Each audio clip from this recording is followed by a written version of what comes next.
Episode 6-এর শুরুতে আমরা দেখি লরির জ্ঞান ফিরে আসে আর তার সামনে সে বাউটিস্টাকে দেখতে পায়।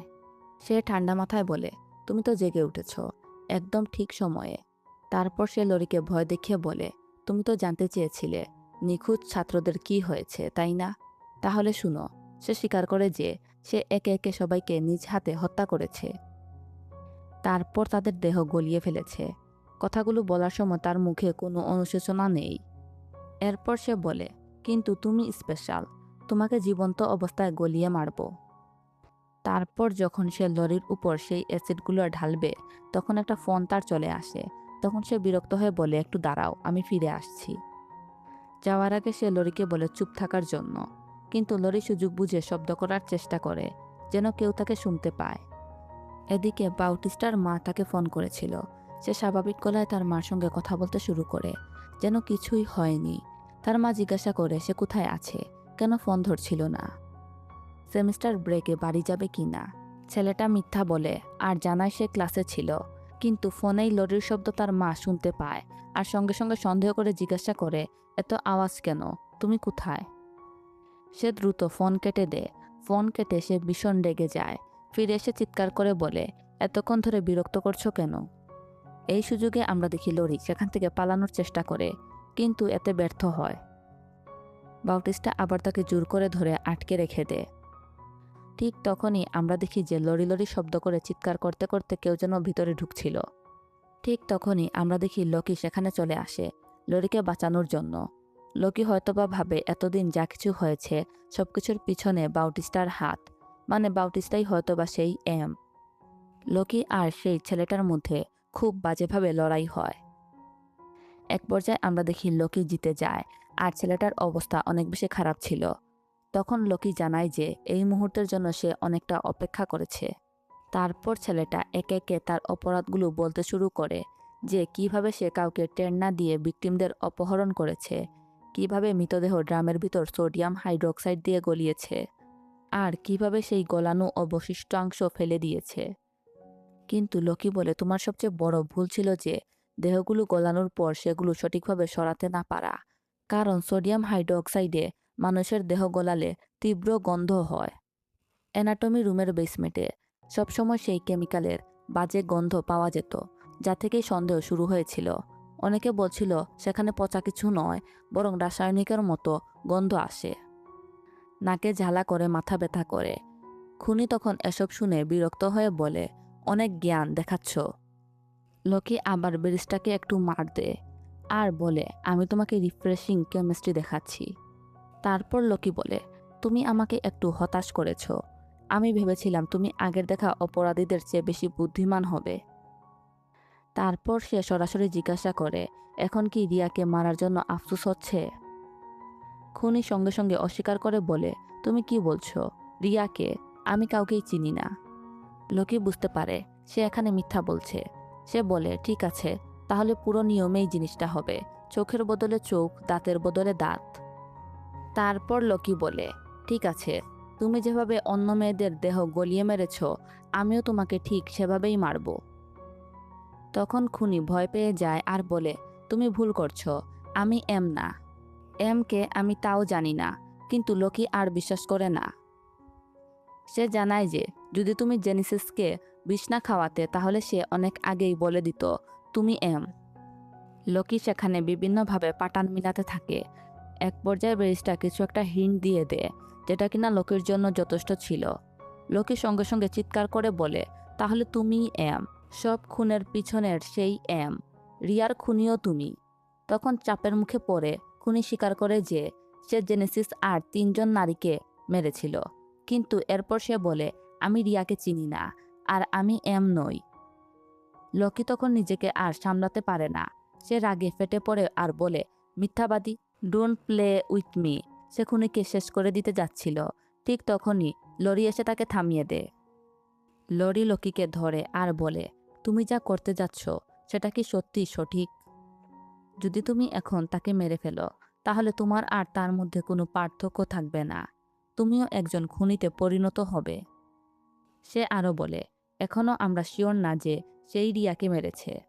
তারপর লরি একটু ইমোশনাল হয়ে বলে যে রিয়া কি চাইতো তুমি তার জন্য একজন দানবে পরিণত হও? তুমি কি ভাবো সে চাইতো তুমি কাউকে হত্যা করো? লরির এসব কথা শুনে লকির রাগ ভেঙে যায়। সে থেমে যায় আর চোখে কষ্ট নিয়ে বলে, তুমি ঠিক বলছো, আমি তার মতো না।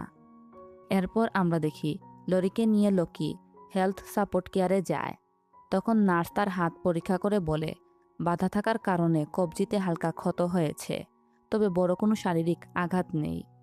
কিন্তু লরি আস্তে আস্তে বলছিল যে, আমার শরীরে কোনো ব্যথা করছে না, কিন্তু আমি ঠিক নেই। এতে বোঝা যায় তার মানসিক অবস্থা সবচেয়ে বেশি ভেঙে পড়েছে। নার্স তাকে খুব শান্তভাবে বুঝায়, এখানে আমরা শারীরিক আঘাতের চিকিৎসা করি, কিন্তু তোমার সঙ্গে যা হয়েছে তাতে মানসিক ও মানসিকভাবে গভীর ক্ষত হয়। সে তাকে একজন কাউন্সিলরের সঙ্গে কথা বলতে বলে। নার্স নিজের নামও বলে, মেলিসা, সংক্ষেপে মেল। এরপর সে লরিকে শিখায়, খারাপ স্মৃতি ফিরে এলে নাক দিয়ে গভীর শ্বাস নাও, তারপর ধীরে ধীরে মুখ দিয়ে ছাড়ো, এতে নিজেকে শান্ত রাখা যাবে। এরপর লকি লরির কাছে আসে, সে তার খোঁজ নেয়, আর লরি তার হাতের দিকে তাকিয়ে জিজ্ঞাসা করে, তোমার মুষ্টি কেমন আছে? লকি বলে, কিছুই না, শুধু একটু লাল হয়েছে। এরপর চিফ অ্যাটেস্টা সেখানে আসেন আর জানান যে বাউটিস্টা স্বীকার করেনি যে সে এম। যেখানে একটা ভিডিও প্লে করা হয় যেখানে সে চিৎকার করে বলছিল, তোমরা কেন বিশ্বাস করছো না? আমি সত্যি তাকে চিনি না, আমি শুধু ফোনে কথা বলেছি, আমি তাকে কখনো সামনাসামনি দেখিও নি। মাঝে মাঝে সে তার লুক পাঠাতো, কিন্তু সে নিজেই সামনে আসতো না। জন কাঁদতে কাঁদতে বলে, বিশ্বাস করুন, আমি তাকে কখনোই দেখিনি। তখন পুলিশ তাকে জিজ্ঞাসা করে, তার কণ্ঠস্বর কেমন ছিল? জন বলে, খুব ঠান্ডা আর ভারী গলা, এমন একটা কণ্ঠ শুনলেই শরীর কেঁপে উঠে। এসব বলতে বলতে হঠাৎ জনের অবস্থা অনেক বেশি খারাপ হয়ে যায়, আর কোনো কিছু বলে ওঠার আগেই সে মারা যায়। তখন লরিও বলে যে সে জনকে কারো সঙ্গে ফোনে কথা বলতে শুনেছিল। এর মানে বোঝা যায় যে জন কারো নির্দেশে কাজ করছিল। চিফ আরও জানায়, জনের ফোন তারা পেয়েছিল ঠিকই, কিন্তু সেটা রাসায়নিক পদার্থে নষ্ট হয়ে গেছে। কেমিক্যাল পরে ফোন পুরো নষ্ট হয়ে গিয়েছে, তাই সেটা প্রমাণ হিসাবে ব্যবহার করা যাচ্ছে না।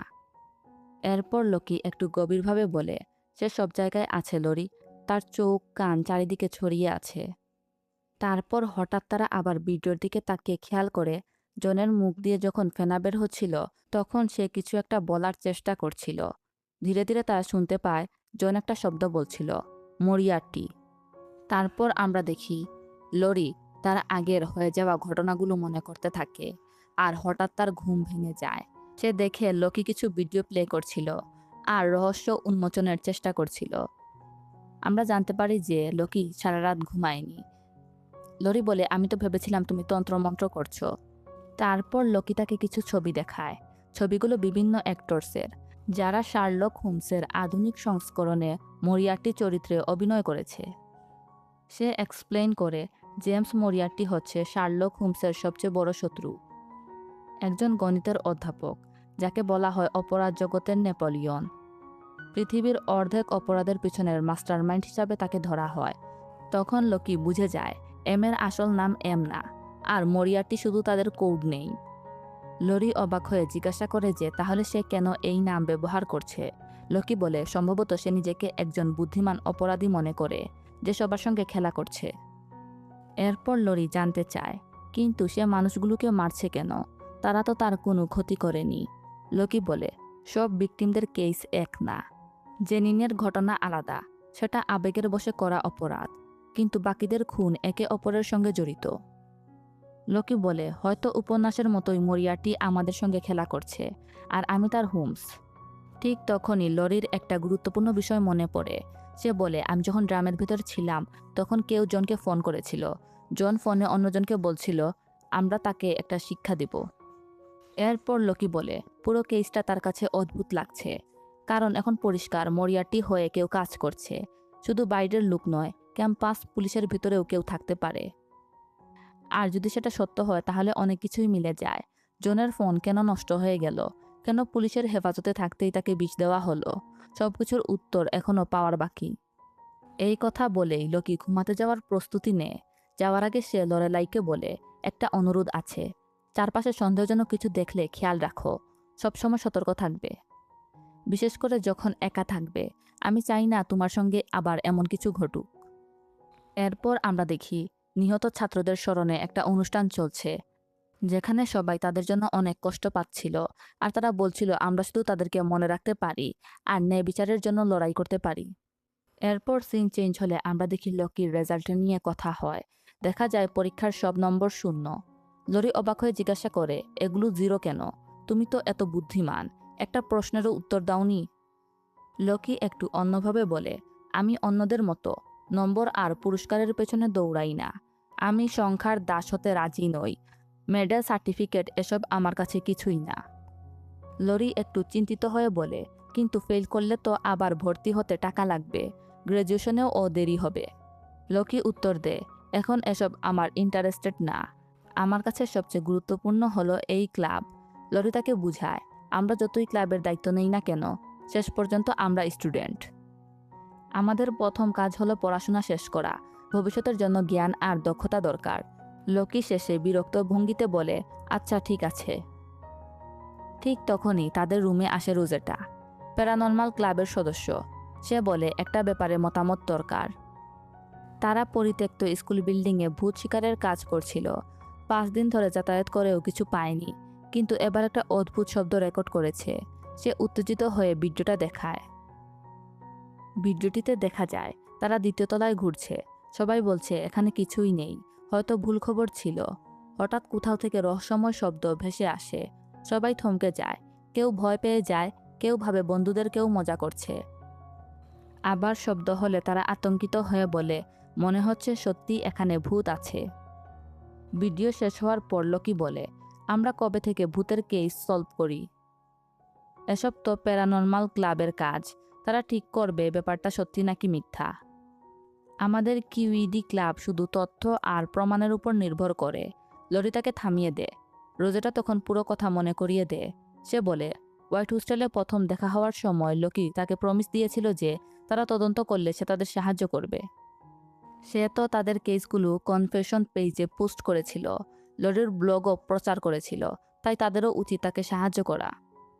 লকি একটু আনকমফোর্টেবল হয়ে যায় আর শেষে বলে, আমি কারো কাছে ঋণী থাকতে পছন্দ করি না।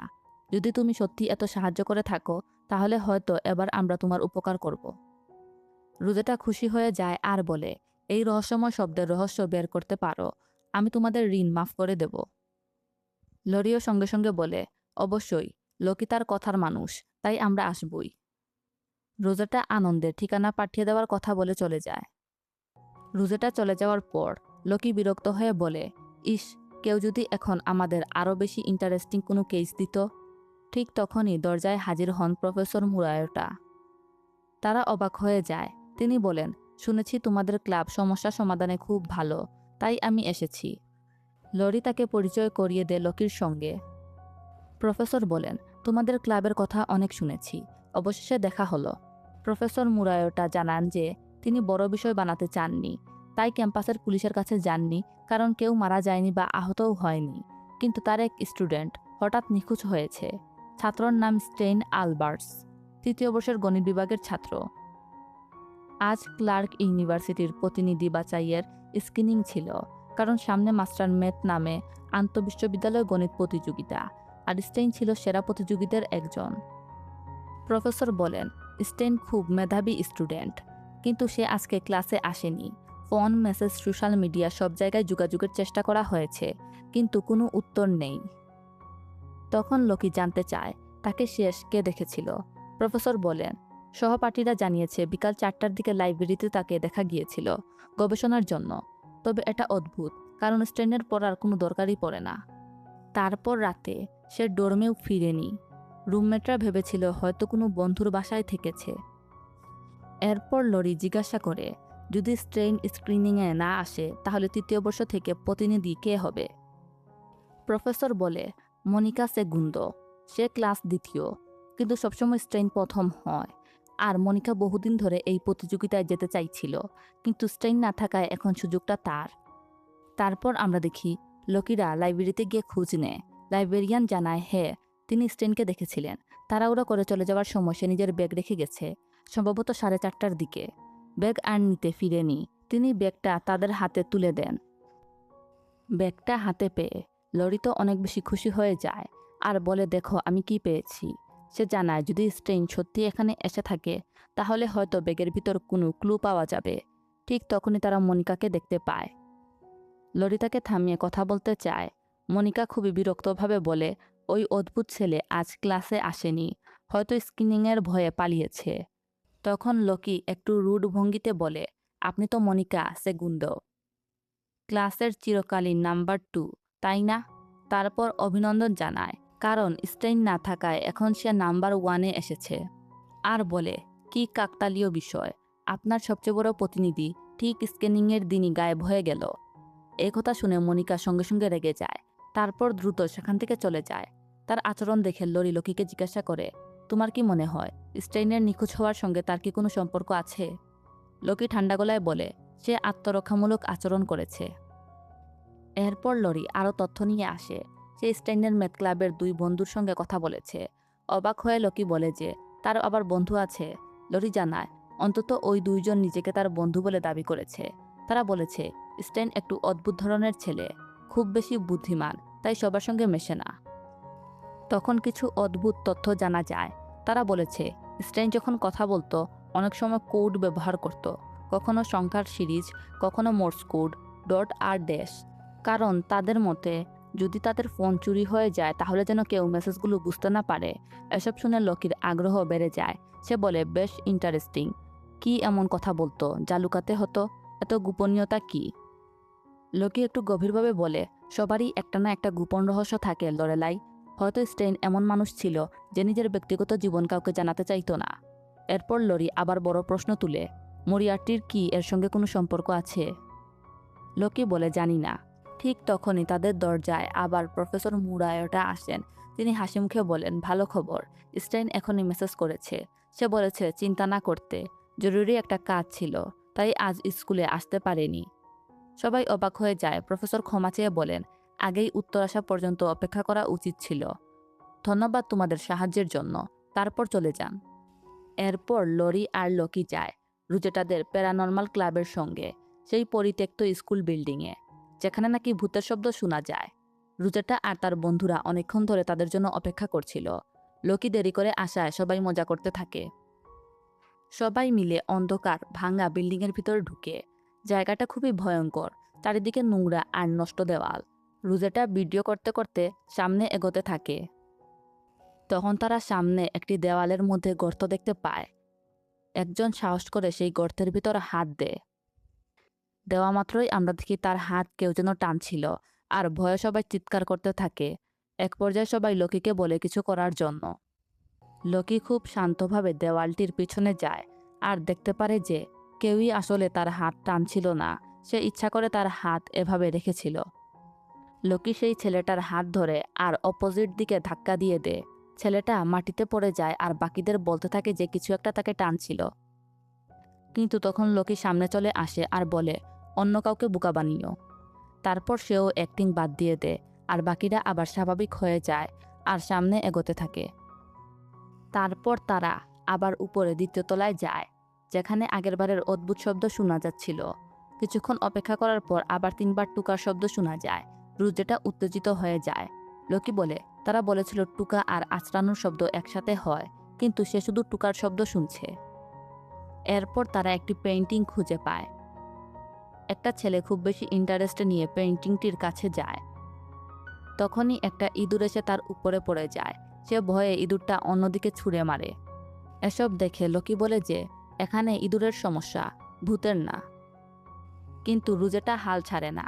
সে বলে উপরের তলায় গেলে সত্যিকারের শব্দ শোনা যাবে। তাই সবাই আবার উপরে চলে যায়। সেখানে পৌঁছে আগেরবারের মতো শব্দ শোনা যায়, টুকা দেওয়ার শব্দ। লোকি হঠাৎ জিজ্ঞাসা করে, এখানে কেউ থাকলে উত্তর দাও। সবাই অবাক হয়, কারণ লোকি তো আগে বলেছিল ভূত বলে কিছুই নেই। তারা ভাবে লোকি বুঝি এবারে ভূতে বিশ্বাস করছে, কিন্তু লোকি শান্তভাবে বলে সে ভূতের সাথে নয়, কারো সঙ্গে যোগাযোগ করার চেষ্টা করছে। এরপর আবার টুকা আর ঘষাঘষির শব্দ হয়।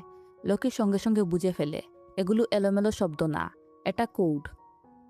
টুকা আর আচরের শব্দ আসলে ডট আর ড্যাশের মতো ব্যবহার করা হচ্ছে, মানে মোর্স কোড। সে বুঝে যায় যে কেউ একজন কোড ব্যবহার করার মাধ্যমে সাহায্য চাইছে। লোকি লরিকে বলে, কেউ ইয়েস উত্তর দিয়েছে, যদিও অন্যরা শুধু আওয়াজই শুনছিল। তারপর লোকি সবাইকে নিয়ে সেই ব্যক্তিকে খুঁজতে ব্যস্ত হয়ে যায়। লোকি বলে, যদি আমাকে শুনতে পাও টুকা দাও, যাতে আমরা বুঝতে পারি তুমি কোথায় আছো। কিছুক্ষণ পর আবার সেই টুকার শব্দ শোনা যায়। সবাই সেই শব্দ অনুসরণ করে একটা বন্ধ দরজার সামনে পৌঁছে যায়। ভিতরে ঢুকে তারা একটা আলমিরা পায়। সেই আলমিরা খোলা মাত্রই একটা ছেলে ভিতর থেকে বেরিয়ে আসে। ছেলেটা অনেক বেশি দুর্বল ছিল, যার কারণে সাথে সাথে মাটিতে পড়ে যায়। তারপর আমরা দেখি সেখানে অ্যাম্বুলেন্স আসে আর ছেলেটাকে নিয়ে যায়। তারপর আমরা বুঝতে পারি ছেলেটা আর কেউ না, স্টেইন ছিল। স্টেইনকে নিয়ে যাওয়ার পর লোকি খুব শান্তভাবে বলে, আই উইশ সব কেস এমন হোক। দুর্ঘটনা ঘটার আগেই থামানো যেত, তাহলে আরও অনেক মানুষকে বাঁচানো সম্ভব হতো। লরি বুঝতে পারে এই প্রথমবার তারা খুনের রহস্য না, বরং সময় মতো একজনের জীবন বাঁচাতে পেরেছে। লরি জানতে চায় লোকি কিভাবে বুঝলো যে এটা ভূত না স্টেইন ছিল। তখন লোকি ব্যাখ্যা করে যে স্টেইনের 2 ফ্রেন্ড বলেছিল যে সে কোডে কথা বলে, কখনো ডট কখনো ড্যাশ ব্যবহার করে, সেটাই ছিল মোর্স কোড। লোকি আগের ভিডিও আর ওই বিল্ডিংয়ের শব্দ মিলিয়ে দেখে টুকা আর আচরের শব্দ একই প্যাটার্নে হচ্ছে। সে বুঝে যায় যে প্রতিটি টুকা মানে ডট আর প্রতিটি আচর মানে ড্যাশ। যখন সে 3 টুকা 3 আচর আবার 3 টুকা শুনল, সেটা ছিল SOS, মানে বিপদের সংকেত। লরি জিজ্ঞাসা করে, তাহলে তার প্রফেসর যে মেসেজ পেয়েছিল স্টেইন নাকি ঠিক আছে, সেটা কে পাঠিয়েছিল? লোকি বলে, খুব সম্ভবত কিডন্যাপাররা পাঠিয়েছিল, যাতে সবাই স্টেইনকে খোঁজা বন্ধ করে দেয়। তারপর লরি আর লোকি বলে, হয়তোবা তারা জানে এসবের পিছনে কে ছিল। তারপর আমরা দেখি লরি আর্টিকেল পোস্ট করছিল। তখন আমরা জানতে পারি যে তদন্ত চলাকালে সত্যি বেরিয়ে এসেছে স্টেইনকে অপহরণ করেছিল মনিকা সেগুন্ডো। মনিকা স্বীকার করে যে কেউ তাকে মেসেজ পাঠিয়ে বলেছিল যে 3000 পেসো দিলে ইচ্ছা পূরণ করবে। তখন সে চেয়েছিল স্টেইন যেন হারিয়ে যায়, যাতে সে নিজেকে ম্যাথের প্রতিযোগিতার প্রতিনিধি করতে পারে। তবে সে এটাও স্বীকার করে যে স্টেইনের ক্ষতি হোক সে এটা চায়নি। এখন আবার প্রশ্ন জাগে যে এই ইচ্ছা পূরণকারী জিনি আবার কে? শেষে আবার সেই রহস্যময় ছায়ার কথা উঠে আসে। সব কেসের শেষে একই নাম ফিরে আসে, এম। আর এর সাথেই এপিসোড 6 এখানে শেষ হয়ে যায়।